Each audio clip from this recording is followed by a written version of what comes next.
Do you want to be a more successful leader of your company or any organization? I'm Rick Williams. Welcome to the Create the Future podcast. I have guests come on my podcast to share their stories about making difficult decisions that determine the future of their company. We learn what worked, what didn't work, and we have a little fun along the way. You will be a more successful leader if you listen to and learn from these stories. So I have a great guest today, and I'm excited to get started. Mary Grothe is the founder of Sunday Salmon, a nonprofit dedicated to fostering community through no-cost organic meals and shared connections. She's based in Castle Rock, Colorado. Mary founded the House of Revenues, which scaled companies between $2 million and $20 million by aligning revenue strategies across sales, marketing, branding, and operations. Mary is a globally recognized keynote speaker and author of Destination Remarkable: Surviving the Dark Side of Success, a #1 bestseller. So Mary, welcome to the Create the Future podcast. Introduce yourself and tell us a little bit about your journey up to this point. Well, thank you so much for having me. It's an honor to be on the show. I'll give you a brief background. There's a lot in that background. If you want to dig into anything, we can. But the No, shortest I know there's a lot. I so way oversimplified your wonderful story. I apologize, but we had to start somewhere to get into this. So let's go. That sounds like a plan. I had a rough, traumatic childhood. I was a daughter of an alcoholic mother and an abusive father. And we lost everything we owned when I was 14, auctioned off in a big red and white tent in our backyard. My parents were small business owners. They had stolen from the community and conducted egregious acts that I won't go into here, but they're all detailed in my book. And we packed up a moving van with what we had left and fled Indiana to Colorado. And they took minimum wage jobs, filed bankruptcy, and I've been supporting myself since I was 15 years old. Hmm. I entered into a really rough way of life when I was 18. I pretty much just threw my life away. I got Hmm. into a questionable job profession, got into cocaine and alcohol, and just terrible decisions. I should have been dead or in jail, but I felt this voice inside of me telling me that I was created for more. I ended up reading a newspaper and found an entry-level position as a district sales assistant for a large payroll company. I didn't know what any of that meant. So I bought a suit from Kohl's. I kept the tags on, went into the interview. Against their better judgment, they gave me the job. I returned the suit, got my money back, and I started on what was a tremendous 5-year career that changed my life. I Hmm. ended up being promoted from that district sales assistant position into mid-market sales after 2 years in the role. Within my first 30 days, I became the #1 sales rep, and then I had a tremendous 2.5 years climbing the charts, breaking all the records, and taking on some leadership responsibilities. I left after 5 years, became a VP of sales and marketing with one of my former clients, and helped them quadruple the size of their company in 7 short months. It sounds more Wow. impressive than it was. They were only 125,000 in revenue when I started there. But I found that I had a knack for business scaling. I started my first company when I was 28, and I ran that for 3 years. Within the first, oh gosh, maybe 8 or 9 months of running that business, I was celebrating a record month. And I went out to party just like I did every single weekend, sometimes every single night. I Mhm. had not, at this point in my journey, been able to heal or walk away from my alcoholism and my destructive lifestyle. Although on the outside, I looked like I had everything. I was a CEO at 28 years old. I was making good Wow. money. I had 2 houses, 2 cars. I had everything that the world told me that I should be doing. But that night after celebrating, I drove my BMW convertible home. And although I was at a bar in our gated community and didn't have to drive much further than a few hundred yards, I ended up driving into my neighbor's front porch. And that Wow. gave me the jail sentence that I should have had 10,000 times before that incident. It forced me into 7 months of sobriety and therapy, which I'm so grateful for. I actually just celebrated the 14-year anniversary of that event. It was May 25th, 2012. After 7 months of therapy and sobriety on Christmas Day 2012, I was still at what felt like a rock bottom. Even though I Mhm. was clear-minded and understanding why I was the way that I was and how the way I was living was a response to the trauma from my upbringing, I still felt like I was missing something. Mhm. And that was the day I was brave enough after crying in a village inn in the morning, all alone, to reach out to a friend of mine who was a former pastor. And in that Mhm. moment, for the first time, I heard the word of God. I was spoken over with words that I'll never forget. And that day, I opened the Bible and started to read from page 1 in Genesis. It changed my life. I gave my life to the Lord. And I would love to say that that's the end of the story. Everything changed. It was just all perfect immediately. But no, it was just another inflection point. I ended up cleaning up my life. I met my now husband shortly after, and we were dating for, oh gosh, 10 months before we were engaged. We were married 10 months later. And then the following year, welcomed my beautiful son into the world, who's 9 years Wow. old. I started my second company when I was 34. And this was after a short stint going back to the payroll company when I was dating my husband. I had to go back and rebuild. I couldn't be an entrepreneur anymore. The first business I ran, I was so young and going through some life transformations, and I was just a child. As I look back, I made the best decisions I knew how to in the moment, but they were very rookie, young entrepreneur mistakes. I went Yeah. back to the payroll company for 3 years to provide some stability, pay off my debts, and build a new life with my husband. And at 34, I felt that rush inside of me again to step out and start my second company. And that one took off. I ran the company for 5.5 years. I was able to scale it within our first few years of operating to 5 million in revenue, never took on debt, never took on a partner. Less than 1% of women-owned businesses ever eclipse 1 million in a year, let alone getting to that run rate of 5 million. I grew a So team of, hang on for yeah. one second. What was your, give us a little bit of background. What was the company doing? We were fractional chief revenue officers and chief marketing officers. We would go Okay. on contract for scale up companies. We would find a company typically around 5 million in revenue that had hit a plateau. They were stuck. They started to Okay. realize we can't grow by word of mouth anymore or do founder led sales. We have to build a sales team. We might need to strengthen our brand and our marketing engine, but they didn't know how to do it. We would go on contract for a period of on average 12 to 18 months Yeah. and typically doubling and tripling the size of that company. Our team, we would then graduate the client, replace ourselves with full-time people that would stay with the longevity of that organization, and we'd go on to the next project. Okay. We did And were that these work people primarily geographically in your area or around the country? Or I'm just trying to get all a little across the profile so country. people will have more of a feel of who you are. I'm based here in Colorado, and the early years of the business were all Colorado clients because I Okay. just used my network. One day I got invited to do a keynote in Phoenix, Arizona, and there were over 100 CEOs in that room from all across the country. Immediately after that keynote, we won 5 or 6 new clients, and just like that, we had nationwide coverage for our Okay. organization, and it stayed that way until I sold the company in 2023. Okay. So All right. being So the second now time, what happened? You sold the company. I mean, it sounded to me like you've been, quote, fabulously successful here. sure. And what happened next? Yeah, that's the point of this conversation. On the outside, it looked so good. Yeah. On paper, it looked so good. We won so many awards. We were on so many lists, including Forbes and Inc., Best Workplaces, Inc. 5000. And on the inside, I hated my life. Hmm. I was miserable. I endured so much stress and so much pain because that company was my life and I worshiped it. I put Hmm. it before my faith and belief in God, which we are commanded in the first commandment of the 10 not to do. I wondered why I couldn't get my life right. I was so mentally and emotionally unwell.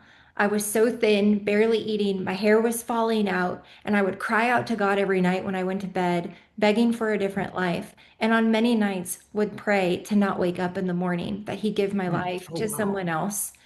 It was a serious time of unwellness, and I sought the Lord heavily, praying and begging. I knew I had to sell my company. I was so unhappy and I was so unwell. The exit was sloppy at best. I sold it to a con artist who never paid me for the sale, drove the company into the ground, didn't pay the employees, had felony level lawsuits against him. And all of that is actually documented and written in the second book I'm working on. But it was a terrible experience. I didn't get paid for the sale of my multi-million dollar company. And so I was forced to take a full-time chief revenue officer position for one of my former clients. I never got a break. I never got a sabbatical. Mm. I just went from one heavy load to another heavy load out of the calling on my life of Mm. what God has for me. I Yeah. continued my unwellness until finally one day, after finally 10-year lukewarm Christian, I had never read the Bible. In 2024, I read it twice, cover to cover, and I finally heard the simplicity of loving our neighbor and feeding people and clothing them and housing them. I had cried out to God for 10 years, asking why He created me the way He created me, why I have these talents and how I'm supposed to use them. Mhm. Simply asked, what is the calling on my life? And when I Yeah. found out it could be as simple as extending the table, I'm quite the home chef, definitely the hostess with the mostest.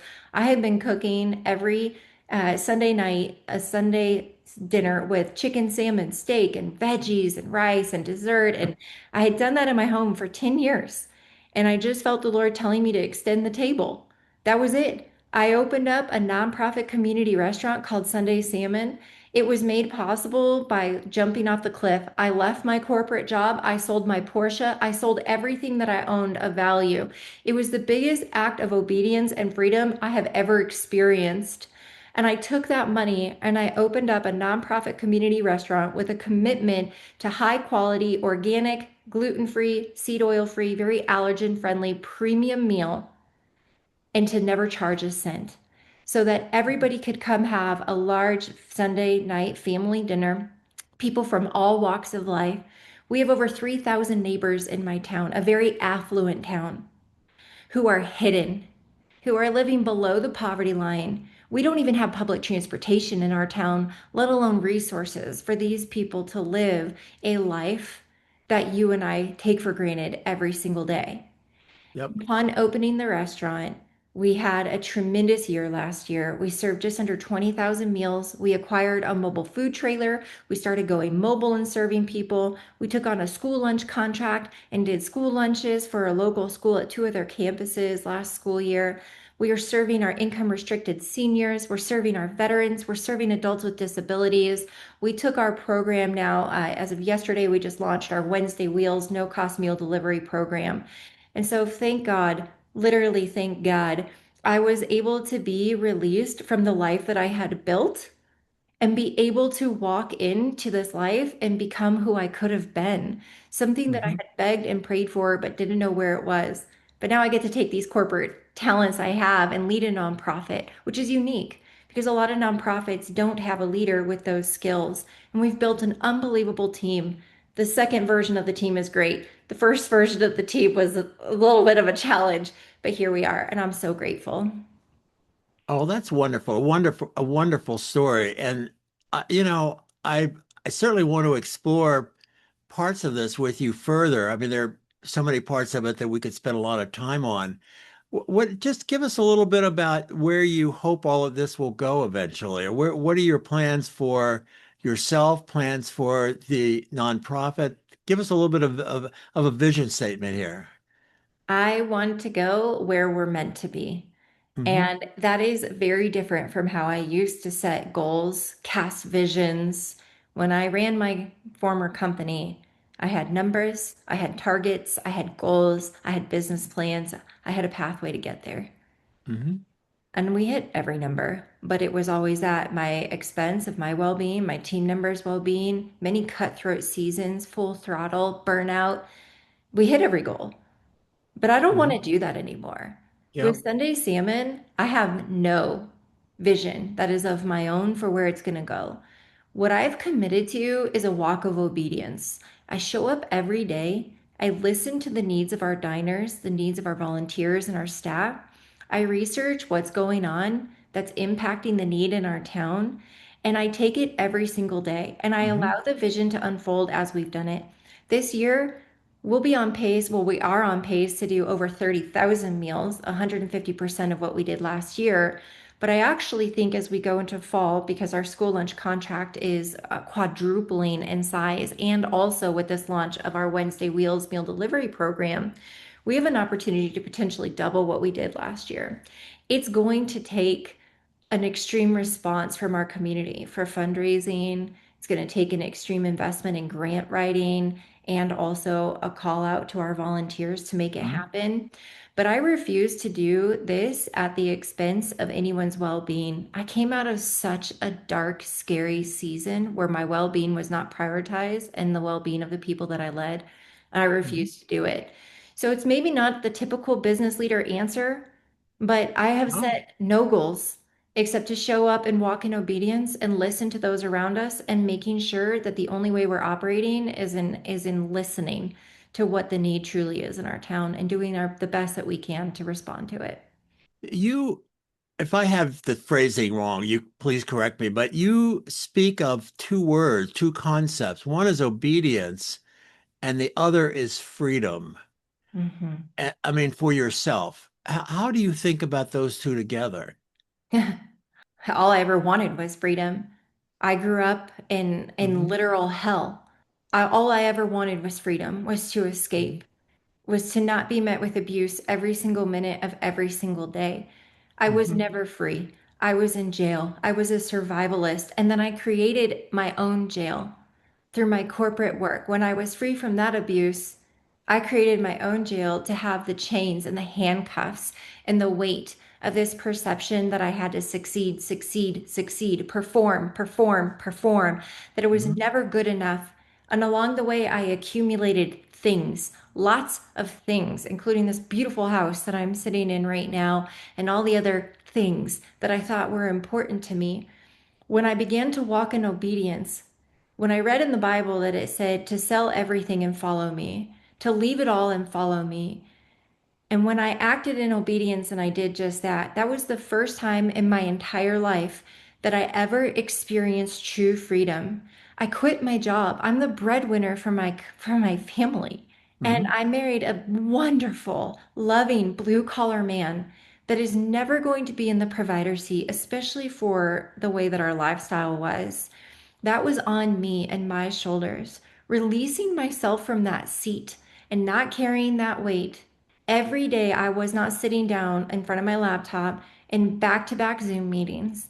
I walked in freedom with a clear calendar, serving people, meeting their needs, and not having an attachment to money or titles or success. That is freedom. Every day is instructed by the Lord and loving my neighbor. I had no idea that I could truly experience heaven on earth. But now that I'm here, I cannot think of any other way to live. Mhm.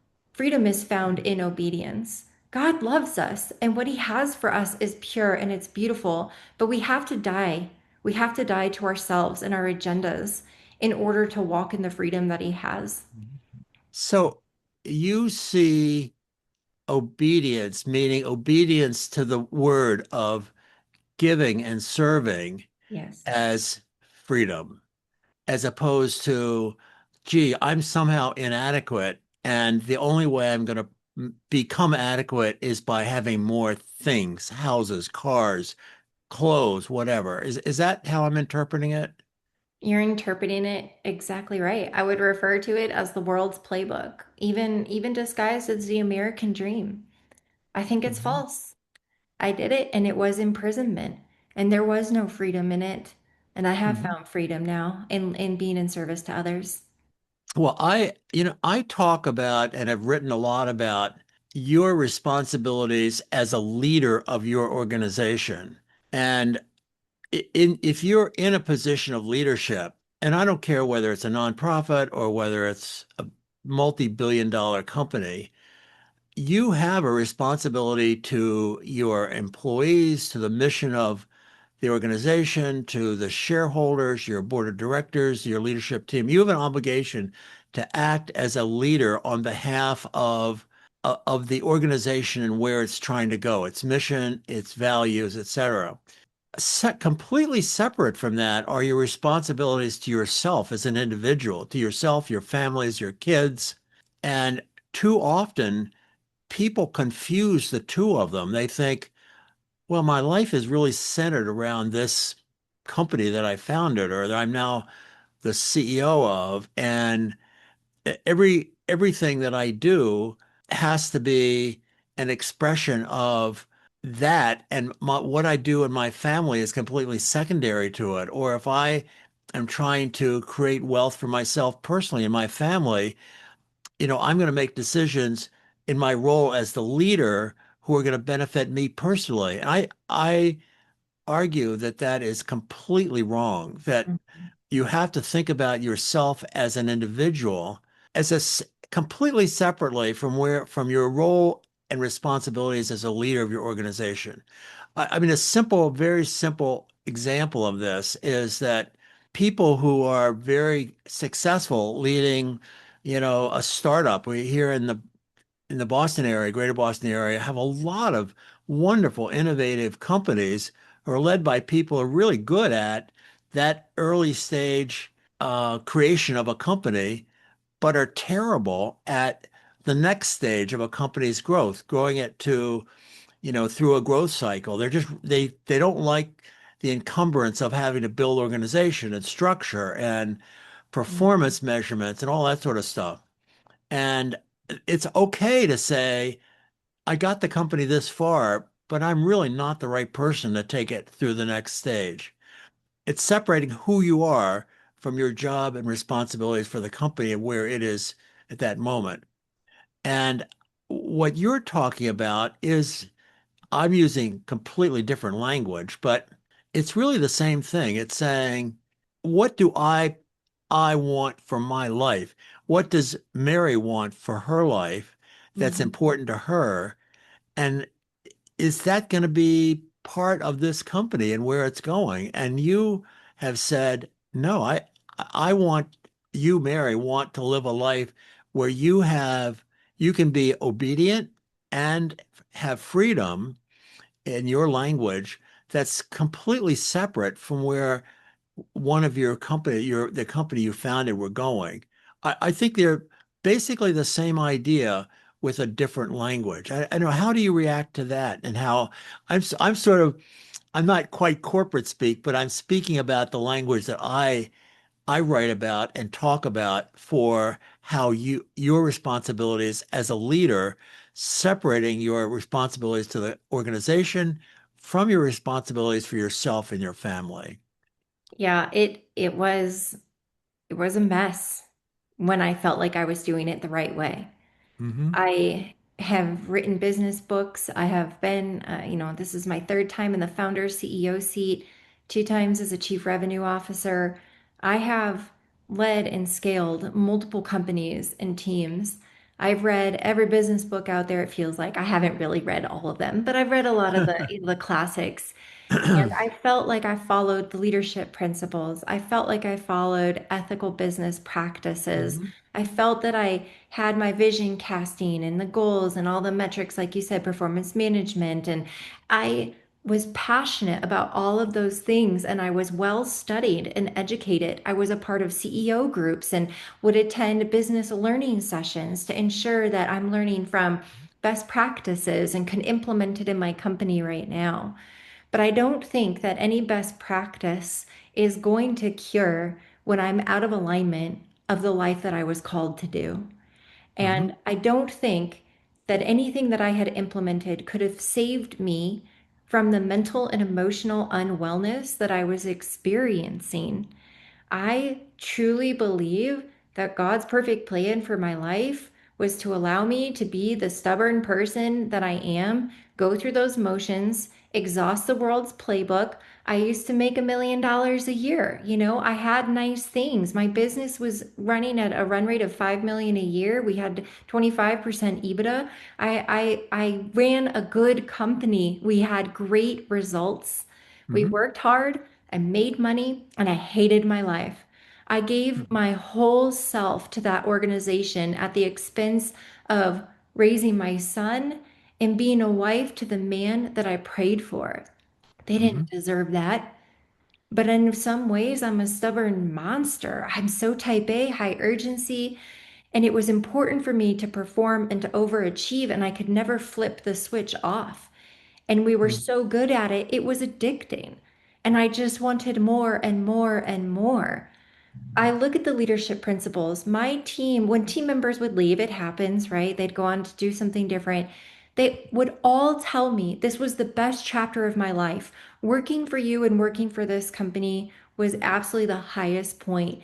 And we would take in younger professionals and really build them and build them Hmm. up and mold them and train them. And they could then go get unbelievable careers and opportunities. And it was so amazing to see them take that on. But in leaving all of that, my new Hmm. leadership playbook is to love God, love my family, and to love others and to be in Hmm. service to them. That's it. Get right with God. Put Him first, no other God before Him. To be the wife my husband, the biblical wife my husband deserves, and that I am called to be as a wife, and to be the mother to my beautiful 9-year-old son that is Hmm. going to shape him and send him into the world as a godly young man who's going to do remarkable things on this Hmm. planet. And then, in that order, to then serve my community. That is my new leadership playbook. And those are my non negotiables.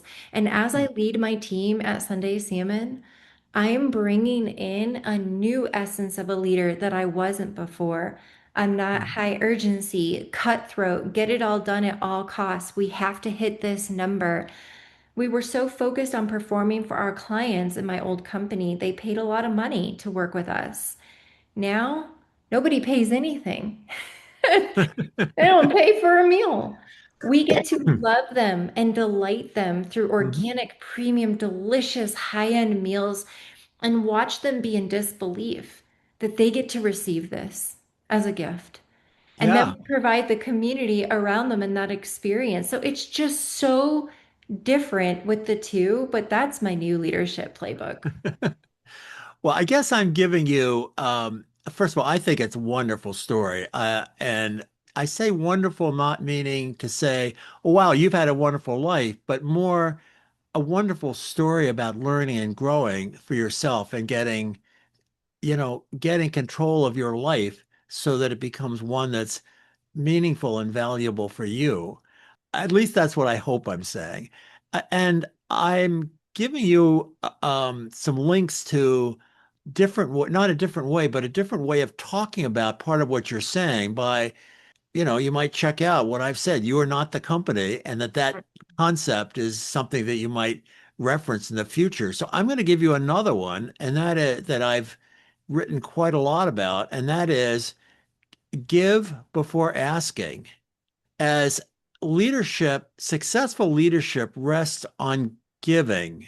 And most people think, oh, well, I'm the leader, therefore I can demand that you do this, that, and the other. Whereas in fact, most really successful leadership starts with giving a vision, giving acknowledgement, giving recognition, giving the plan for where you hope the organization or the company is going. So it's phraseology that actually I think is very resonant with what you're saying your mission is. And the way that I talk about it is give before asking. Yeah, that's beautiful. I love it. That's a great philosophy. So in the couple of minutes we have left, I want to go back to sort of the basics of what my podcast, this Create the Future podcast is about how you make difficult decisions. And your your point of making a difficult decision was driving your car and smashing your neighbor's front porch.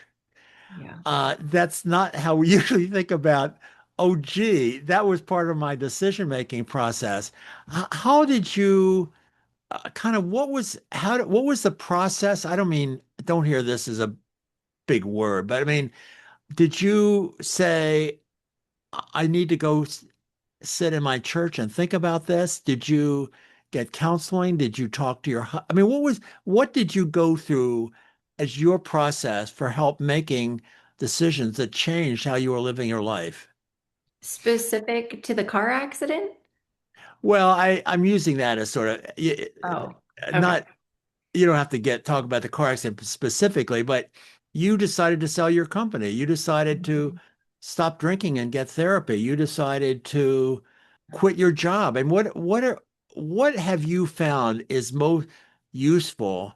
Because the people who are listening to this are saying, I've got to make a decision about whether I fire this employee or Yes. sell my company or buy another company or launch this product and take a big risk. I mean, it would help them to hear you talk about what did you do when you were faced with moments where you had to make really important decisions for yourself? The decision framework that I have found to be the most successful is to write out the possible decisions and the possible outcomes. This decision would create this outcome. This decision would create this outcome. I write it out and then I make myself visualize what life looks like with each of those outcomes. I actually put myself in that place and Hmm. I exhaust the list of all of the things, describe it. How does it feel? What's changed? What's different? By making this decision, what are the short-term challenges that might ensue? What are the long-term gains? Who else does this impact? What happens downstream if this is no longer here? And I visualize it and I go through. And when I weigh out that decision, I really do it from a place of thoughtfulness. And the number one criteria that I use, does it give me peace? Hmm. Whether it's firing of a team member, adding a team member, scaling to a second location, goodness, taking on an investor. It could be so many things. Does it give me peace? And the way that I answer that question is by allowing myself to sit in the seat in full visualization and make myself feel the outcome of my decision. And that happened with the sale of my company. That happened through deciding to quit my job. I do that process. And then when I have the data, I share it with my husband and I explain to Okay. him, these are the two or three decisions I think I have. And these are the possible outcomes. And after weighing it, this is why I feel this one is the best. It gives me the most peace. What do you think? And Okay. he has changed my mind before. And I think that that is an important factor in our marriage. And he is so grounding for me. So I do value his feedback and opinion, but that's been my process. Okay. Did you, as part of this, you mentioned your husband of sort of telling him and sharing with him what you're thinking and at least hearing what he had to say in reaction to that. Did you have a leadership team in your organization that you did the same with or not? I do in both organizations. Yes, the one that I sold and the one that I have now. Absolutely. We have a leadership team that is also consulted. Okay, you brought them in and a board. I don't know if you had a board of directors at this point, but basically the leadership team, you engaged them and said, "Hey, here's what I'm thinking about. Help me make this decision." I'm really asking a question. It Is is that part of what absolutely, you did? especially if it impacts them. I don't Okay. want to make a decision in a vacuum and then show up and say, "Oh, by the way, I made this change." That's not a great leader. If it specifically impacts that person and they are in a position where they can be trusted to help make the decision, then 100%. And if you have a person who is not trusted to be a part of a big decision, are they the right person to be in that role? If it is a Right. decision that specifically impacts them or their team or their responsibility, their portion of the business that they're responsible for. But yes, we had mentioned two decisions, selling my company and also quitting my job to start a new one. Those Mhm. didn't involve, that was a very personal decision in both of those. But those day-to-day decisions, when it impacts someone downstream on the team, oh, absolutely. Having a great leadership team, also, that's the number one way for me to release myself from burnout, is to surround myself with great people that I Yep. trust and I can cast a vision, delegate those tasks, and help oversee it to ensure they come to fruition. But by having great people activated to do that work and carry out the vision, I don't stress myself out. We can do more because we're greater than the sum of our parts. And then we can continue that thought and the feeling of expansion. And it's not just resting on me. Yeah, successful leaders are not the ones who say, I know everything, I can make all these decisions by themselves. Successful leaders engage with their leadership team and key advisors and say, hey, here's the challenge I see us as having. I have some thoughts on that, but help me make this decision by sharing your experiences, your perspectives, your different ways of looking at this. That one of the things that I encourage people to do is to take down that facade of invincibility and open themselves to learning from others. And it sounds like that's part of what you've been doing. Always, yes. Well, And Rick, I have to go. I have a meeting that I'm late for. So can we yeah, wrap? Okay. right. I know we have to wrap this up, and you have been a really terrific guest on the podcast. If someone wants to be in touch with you and learn more about what you're doing, how can they do that? I would love to connect. You can find me at Mary Grothe, MaryGroth, on all the social media handles. You're welcome to reach out as well, Mary at SundaySalmon.com. And I look forward to meeting you. Okay, well, that's great. And we'll have all of your contact information up. So I want to thank our audience for taking the time to engage with our guests and listen to this wonderful story of learning and growth. I hope you found our discussion compelling, valuable, and also engaging. I have two requests. The first request is that you follow this podcast on your favorite podcast channel. By following the podcast, you'll hear when the next podcast episode is out. Second, if you have a compelling story to tell about tough decisions you had to make, come on the podcast as a guest. Go to rickwilliamsleadership.com and then go to the podcast page on the website. Again, that's rickwilliamsleadership.com. Be well.